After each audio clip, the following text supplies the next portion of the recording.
What's up, YouTube? So today is going to be a not necessarily basic care video, but more so just tank setup and starting off with the firebelly toads. These are very good for starter reptile/amphibian keepers. I don't know if you can see, but I have one of them sitting right there and the other one's next to him in the back.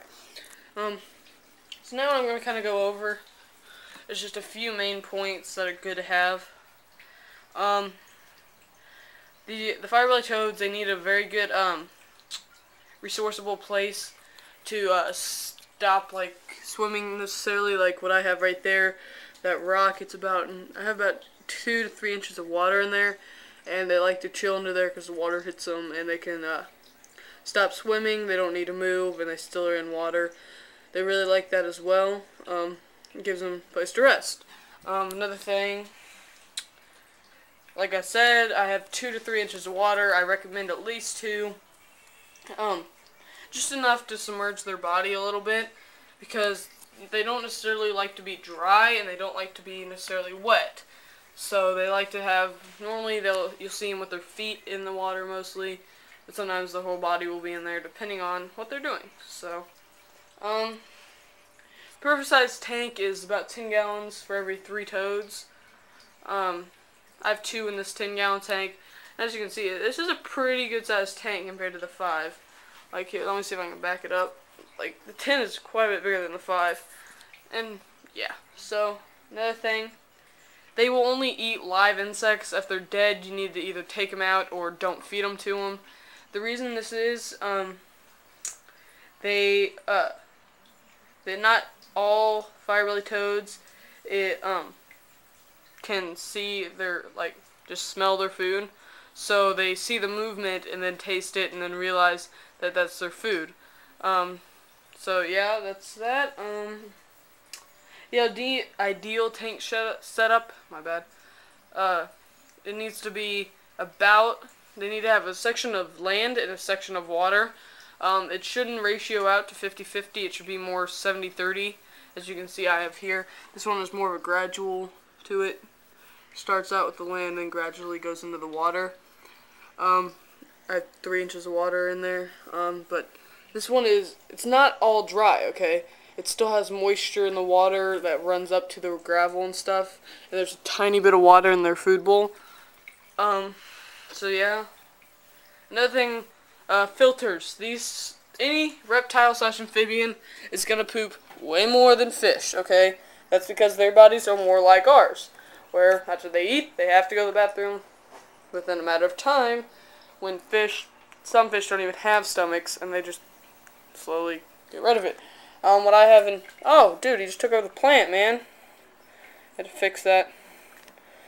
That sucks. Okay, but what I have in here is a 5.5. Here, just a sec. I need to get him. Oh, there. He's stuck right now.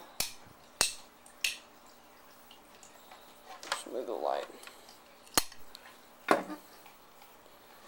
Yeah, he's actually stuck under this plant right now. There you go. And he's on the land.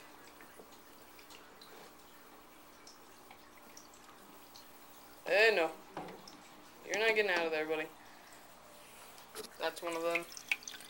Pretty sure that's the one I'm pretty sure is a female. Okay, we're gonna turn on the light. Okay. So as I was saying, they need a filter. They're gonna poop.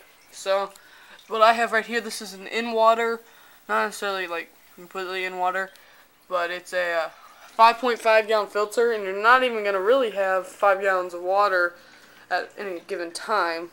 So it filters 5 gallons of water an hour. As you can see, the water is crystal clear under there. It's very quiet, and I left one the suction comes out, because sometimes they'll get right up next to the filter and I like the bubbles coming out next to it. So yeah. Another thing, as you can see, I have this giant rock hide. They like to be able to hide under certain things when they're getting wet, because it makes them feel safe and they don't have to watch their back when they're getting wet. He's not in there, but that one is, if you can barely see it. And they sit right up next to the filter because they get hit by the water, and it's kind of like us taking a shower. But the rock works very well because the water will run on the rock a little bit and then kind of go down. And they can also sit on the rock and take a break. But you're supposed to feed these in one location only. That gets them used to going to that location when they're supposed to eat.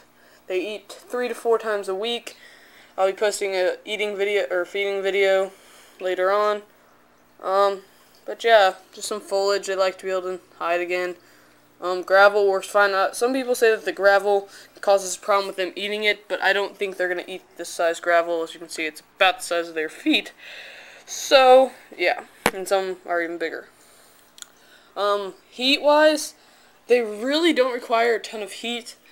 Anywhere from about 78 and above to about 78 to 85 is what you want to keep it in, which just does a really good job because it's the hottest room in my house. I still keep a fan going to keep the air moving. It works really nice. And during the day, I turn off their heat lamp and let the sun come in, which works out pretty well, as you can tell. Just like fish, you're gonna need water conditioner just to keep the water clean. You don't want them to have metals and stuff. That's about it. This whole setup I have right here is around, with including frog prices, is about $85. That includes the tank, the food bowl, the gravel, all the plants, the filter, the rocks, the light, the screen top that you have to buy, all that stuff. Yeah, I do recommend buying the screen top, and I do not say 10-gallon longs. 10-gallon longs are pretty much the height of the 5, but way longer. 10-gallon highs, which is what I have. This is a 10-gallon mid. There goes the low, just going kind of ape shit. But 10-gallon high or mid that I have, it's a good ratio. It's pretty long and it's pretty high. The reason I keep my tanks higher with these guys is these are pretty good at escaping. If you go to pet stores where they have these, you'll find them on other tanks because they've somehow found a way out. Which is why I like having that heavier lamp up there, because it holds the screen down, because these screens don't fit these very well. So, yeah. It's a pretty cheap tank, though. About $12 for the whole tank. So, really good price there. Yeah. So, thanks for watching. To see other videos, subscribe.